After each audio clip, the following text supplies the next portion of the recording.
2009년 어떤 기간에서 한국교회 그 예수 믿는 사람들의 기도 생활에 관한 설문조사를 한 적이 있었습니다.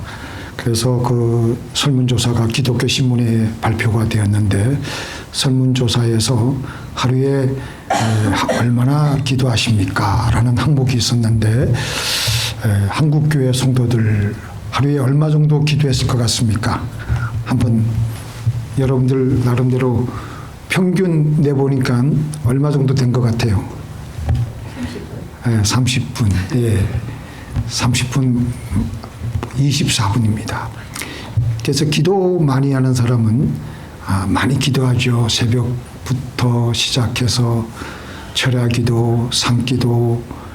요즘은 산기도 가는 분들이 많이 없어진 것 같습니다. 한국이 너무나도 잘 먹고 잘 사니까 삼각산에 올라가서 나무 뿌리를 뿜는 사람들은 더 이상 없어진 것 같습니다.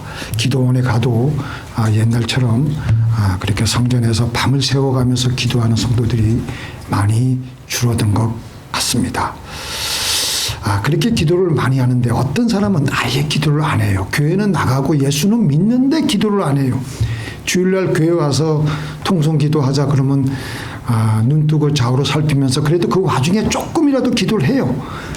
그 외에는 답답한 일이 있어도 기도 안 하고 살아가는 사람들이 엄청나게 많습니다. 그 기도의 그 대가이신 E.M. 바운주가 그의 책 기도의 능력에서 제가 잘 읽어드릴게요. 한번 보세요. 마귀는 무엇보다도 그리스도인이 우리들이 기도하는 것을 방해한다. 마귀는 기도가 빠진 성경 공부, 기도가 없는 봉사, 기도가 없는 종교는 하나도 겁내지 않는다. 마귀는 우리의 수고를 비웃고 지혜를 조롱하지만 우리가 기도할 때는 떨게 된다. 오직 주님만이 산들을 옮기실 수 있다. 그런데 믿음과 기도를 통해서 주님의 손을 움직일 수가 있다. 오늘 본문 다시 한번 잘 한번 살펴보시기 바랍니다. 연약하고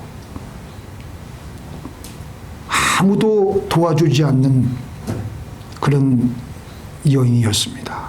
억울한 일을 당했는데도 누구 하나 나서서 이 여인을 도와주는 사람이 없습니다. 그 어느 불쌍한 가부의 이야기입니다.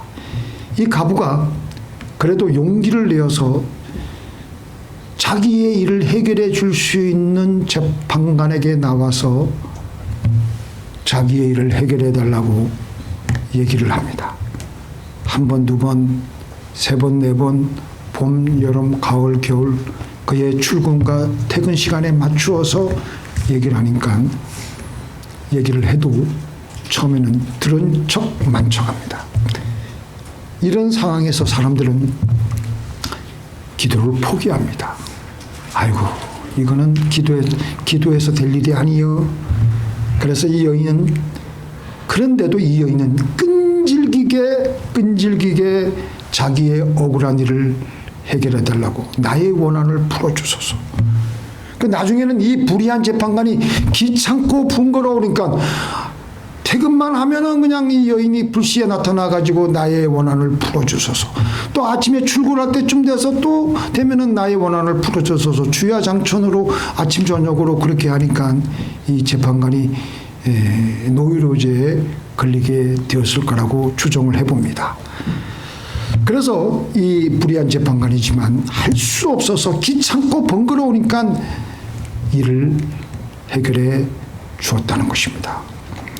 여기서 우리 주님은 이 비유를 드시면서 당장 일이 해결되지 않더라도 끈질기게 나와서 기도하는 사람들의 믿음에 예수님은 대단히, 우리 하나님은 대단히 그 마음에 감동을 받으셨다는 것입니다.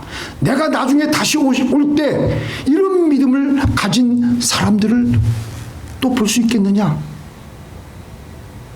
그만큼 이 여인과 같이 지금 기도를 해도 전혀 가능성이 없어 보이는 기도 제목들이 우리가 얼마나 많습니까? 그런데도 이 여인은 기도를 포기하지 않고 그런 믿음을 보이니까 예수님은 바로 그런 믿음을 보시고 감동하신 것입니다. 실제로 우리는 기도를 지독하게 안 합니다. 문제가 있어도 하나님이 하시기는 뭘 하시겠어.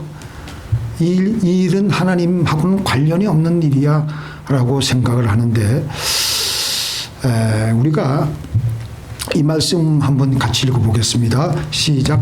그때에 내가 예루살렘에서 찌꺼기같이 가라앉아서 마음속에 스스로 이르기를 여호와께서는 복도 내리지 아니하시며 화도 내리지 아니하시리라 하는 자를 등불로 두루 찾아 벌하리라. 사람들 중에 찌꺼기 같은 사람들이 있다고 말씀하십니다. 바로 그런 찌꺼기 같은 사람들을 내가 등불을 가지고 찾아다니면서 그들에게 벌을 주시겠다고 하나님이 친히 말씀하신 거예요. 이 찌꺼기 같은 사람들은 왜 그렇게 하나님이 그렇게 싫어하시느냐? 하나님이 복을 주는 것도 아니고 화를 주는 것도 아니고 하나님이 계신 것도 아니다. 하나님이 있다는 말은 누가 지어낸 말이다. 하나님 없이 내 마음대로 살아가면 된다. 내 힘으로 내 두 손 내 주먹을 믿고 살아가면 된다. 악한 일을 해도 누가 보겠느냐. 하나님이 계신다고?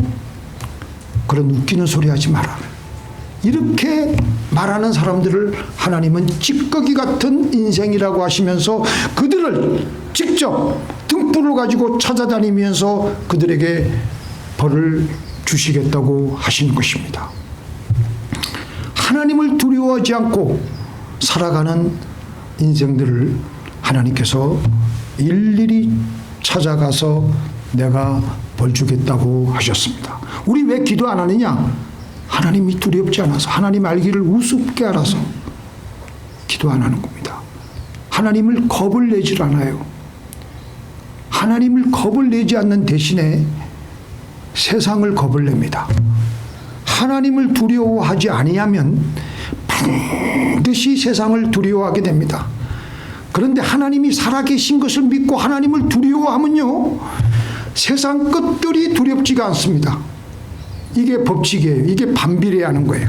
그런데 하나님을 두려워하지 않고 하나님 알기를 우습게 알고 살아가면 일일이 하나님은 그들을 찾아가서 등불을 들고 그들을 찾아가서 벌을 주시는데, 그러니까 벌을 받으니까 사람들이 세상이 지긋지긋해지고 세상이 두려워지고, 제가 전에 어떤 분에게 전도를 했는데 지금까지 살아온 것도 너무나도 지겹고 그냥 아찔하게 살아왔는데 앞으로 남아있는 세월도 너무나도 지겹고 두렵다는 거예요. 그래서 여기저기 시달리게 되고 세상이 무서워지게 되고 공포에 시달리며 살아가는 것입니다.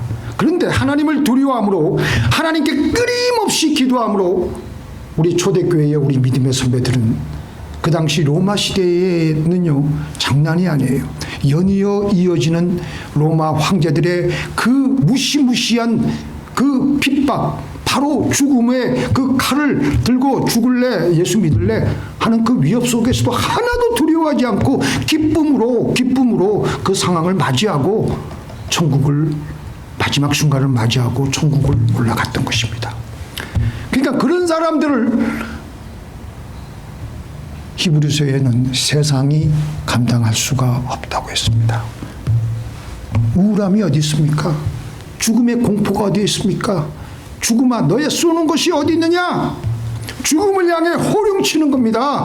사자굴에 던져줘도 기쁨으로, 두려워하지 않고, 두려워하면요 공포에 질려가지고 막 그냥 그 순간을 맞이할 거 아니겠어요? 그런데 그들은 하나님을 이미 미리 두려워하였기 때문에 그들 영혼 속에는 더 이상 그 두려움이라는 세상의 두려움이 찾아갈 영혼의 공간의 구석이 없는 겁니다.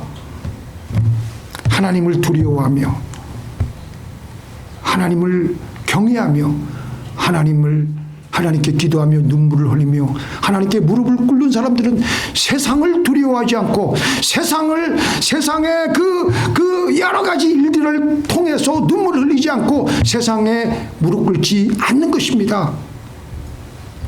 이 가부도 한때는 잘 나갈 때가 있었습니다. 남편도 있었을 것이고 자식들도 있었을 것이고 모든 것이 남부럽지 않을 때가 있었을 것입니다. 그런데 일찍이 남편은 죽고 아이들도 어느새 하나씩 다 죽게 되어서 이제 홀로 남아 살고 있는 겁니다. 그런데 갑자기 억울한 일을 당했어요. 아마 제가 볼 때는 사기를 당한 것 같아요.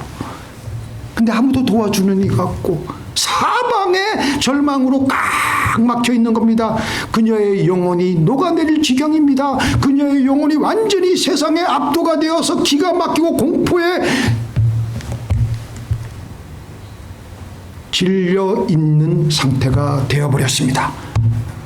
그런데 그 가부가 결심하고 이 고난의 때에 죽기 살기로 기도하러 나오는 겁니다. 하나님을 두려워하며 하나님께 나와서 눈물 흘리고 하나님께 나와서 눈물 흘리고 하나님께 무릎을 꿇고, 그러니까 하나님께서 그의 기도를 들어준 것입니다. 힘들고 답답한 환경, 두려워할 만한 환경이 우리를 몰아 닥치는 순간에는 하나님의 고난의 확성기를 우리는 듣고 하나님 앞에 나와야 될 줄로 믿습니다. 우리 같이 읽겠습니다. 사망의 줄이 나를 두르고 스올의 고통이 내게 이름으로 내가 환난과 슬픔을 만났을 때 내가 여호와의 이름으로 기도하기를 여호와여 주께 구하오니 내 영혼을 건지소서 하였도다. 절망적인 상황에서 우리가 애통해하면서 눈물로 하나님께 기도를 꽤 긴 시간, 왜 하나님께서 그렇게 긴 시간 응답하지 않고 그렇게 우리로 하여금 반복해서 기도하게끔 하느냐? 우리 안에 아직도 변하지 않고 견고하게 붙어있는 죄악의 근성들을 다 뜯겨져 나가게 하기 위해서 그렇게 하시는 것입니다.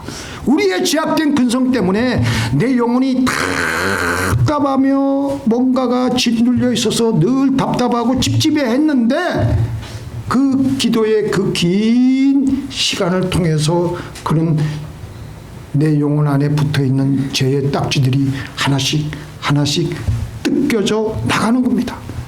부르짖고 회개 기도하고 또 기도하고 또 기도하고 마침내 그 죄의 딱지들이 떨어져 나갈 때 우리 영혼이 어느 순간이 와요. 내 영혼이 이게 하나님으로부터 이게 응답을 받았다라는 응답, 그리고 내 영혼이 재시씀 받은 그 순간이 옵니다. 시원해지게 됩니다. 우리가 기도 응답이 왜 안 되느냐? 가장 큰 이유는요, 바로 이거예요. 여호와의 손이 짧아 구원치 못하심도 아니요 귀가 둔하여 듣지 못하심도 아니라 오직 너희 죄악이 너희와 너희를 하나님 사이를 내었고 너희 죄가 그 얼굴을 가리워서 너희를 듣지 않으시게 함이니라. 때로는 아무리 기도해도 응답이 오지 않을 때가 있습니다. 이럴 때는 긴 시간 기도하면서 덮어놓고 기도만 하려고 하지 마시고, 하나님, 내가 무슨 죄를 지었길래 이렇게 응답을 드디 주시는 겁니까? 하나님한테 따지고 물어보는 거예요. 하나님의 서치라이트로 내 영혼의 구석구석을 등불을 찾아가지고 하나님의 서치라이트로 저를 비춰주셔서 시편 139편 1절에 보면은 하나님이여 나를 살피소서, 하나님이여 내 영혼에 무슨 정한 죄가 있는지 무슨 나쁜 죄가 있는지 살펴주시옵소서, 살피소서 하는 그 시편 기자가 있잖아요. 하나님 살펴주시옵소서. 무슨 죄를 지었습니까? 하나님. 사람들은요 신기하게 자기 자신을 잘 아는 것 같지만 남들이 자기 자신을 아는 것보다도 모를 때가 많습니다.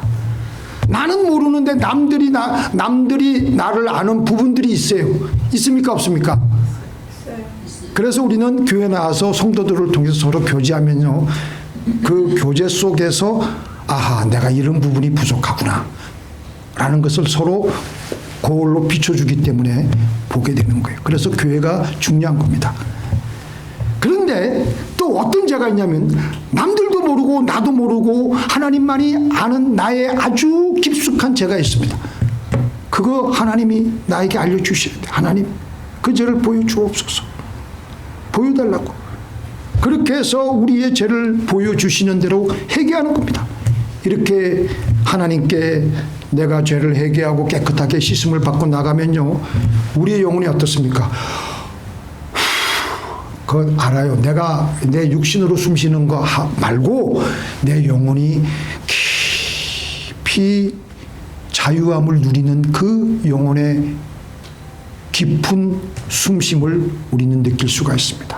그래서 맑고 밝고 환하고 내 영혼이 자유함을 누리고, 그리고 내 영혼이 그렇게 잘 되어 있으면요, 우리의 범사가 그때부터 풀립니다.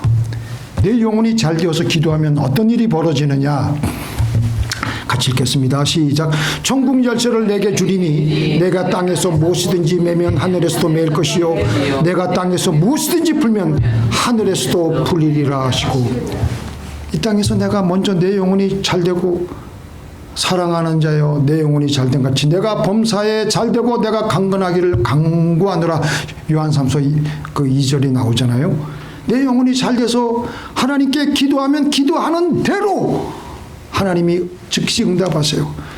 기도로 풀리게 되면 하늘이 먼저 움직일 수 있는 권세가 우리에게 주어집니다. 그동안 우리는 어떻게 했습니까? 늘 우리는 하늘의 처분만 바라보고 살아야 됐는데, 예수님께서 뭐라고 말씀하셨습니까? 너희가 땅에서 풀면 하늘에서도 풀릴 것이고 너희가 땅에서 매면 하늘에서도 매일 것이다.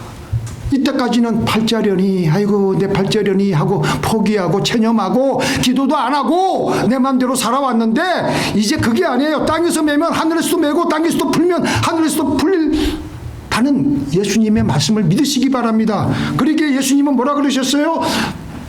내 이름으로, 시작. 내 이름으로 무엇이든지 내게 구하면 내가 시행하리라. 내가 땅에서 구하면 내가 하늘에서 시행하시겠다는 것입니다. 하나님도 우리의 그 기도를 응답해 주시고 우리의 말씀에 쉽게 말해서 순종하시겠다는 겁니다. 수동적으로 질질 끌려가는 삶이 아니고 주도적으로 적극적으로 천국을 침략하고 쳐들어가서 당당하게 누리라는 겁니다. 우리 예수님께서 세례 요한의 때부터 천국은 침노를 당하나니 침노하는 자는 빼앗느니라. 기도함으로 우리는 천국을 침략해야 돼요. 천국을 쳐들어가서 천국을 우리의 삶에 가지고 와야 돼. 뜻 미지근하게 하지 말고 적극적으로 기도해서 천국을 쟁취하라는 겁니다. 우리 예수님께서 세례 요한의 때부터 천국은 침노를 당하나니, 침략과 노략질을 당하나니 침노하는 자는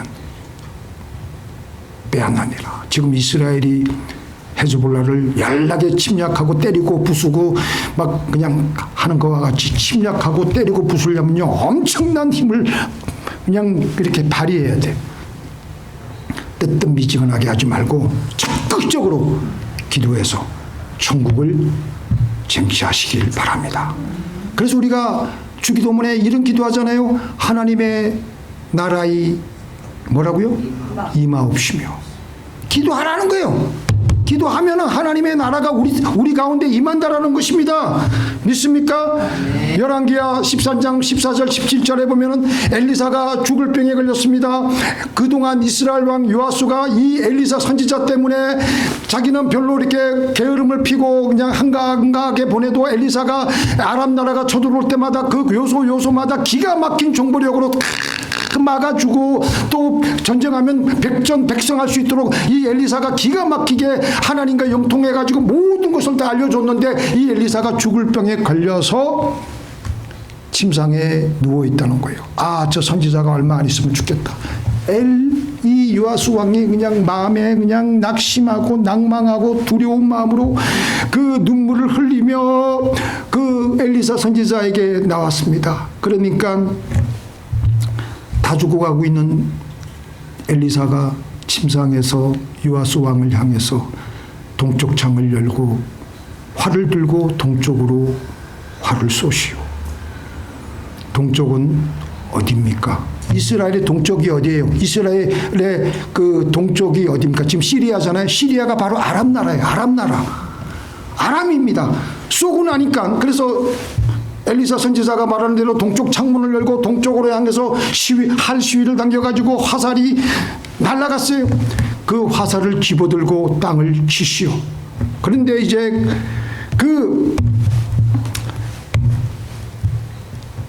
이게 뭐냐면은 이 화살이 동쪽으로 향한다는 것은요, 아람을 완전히 멸하게 되는 하나의 하나님의 가시적인 징조입니다. 이스라엘의 위대한 종 엘리사는 자기는 지금 죽어가고 있지만 공명제갈량이 자기가 죽어가고 있는데도 다 완전 죽은 다음에도 그냥 호수아비를 맞는 것 같이 자기는 지금 죽어가고 있지만 이스라엘 왕 요아스의 소원을 들어주려고 죽어가는 그 순간에도 안간힘을 다 쓰고 있는 거예요. 그리고 난 다음에 동쪽으로 쏜 그 화살을 집어들고 땅을 치라고 했습니다. 그래서 그 요아스 왕이 땅을 쳤는데 3번 쳤습니다. 3번 치고 나서 이제 그만두니까 침상에서 숨이 꿀딱꿀딱 하던 엘리사 선지자가 갑자기 승질을 내면서 크게 화를 내면서 왕이 5, 6번 칠 것인데 건성적으로 3번만 치고 났으니 당신은 3번만 전쟁에서 이기고 그 다음에는 더 이상 못 이길 것이요. 이게 무슨 말이냐. 화살로 징조를 주어서 땅을 치라 했으면 5번, 6번 아니면 수십 번이라도 끝까지 치면 엘리사 선지자가 됐네, 왕이시여, 됐습니다, 그 정도면 충분히 아람 나라를 이길 수 있습니다 할 때까지 쳐야 되는데 3번 치고 그만두는 거예요.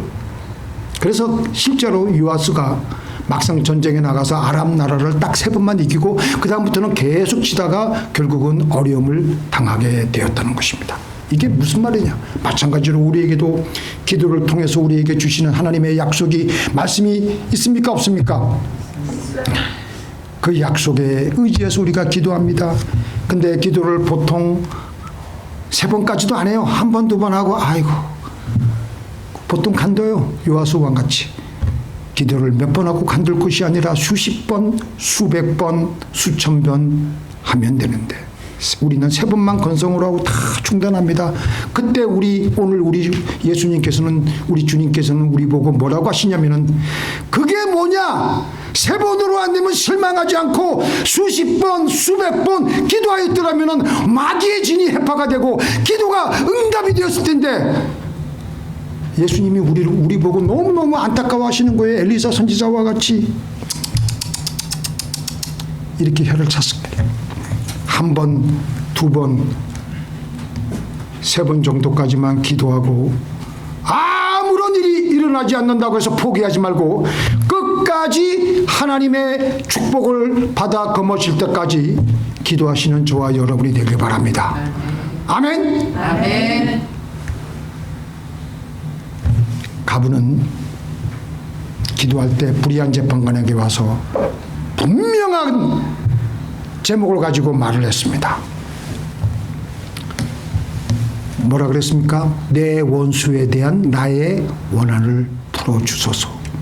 내 원수에 대한 나의 원한을 풀어주소서.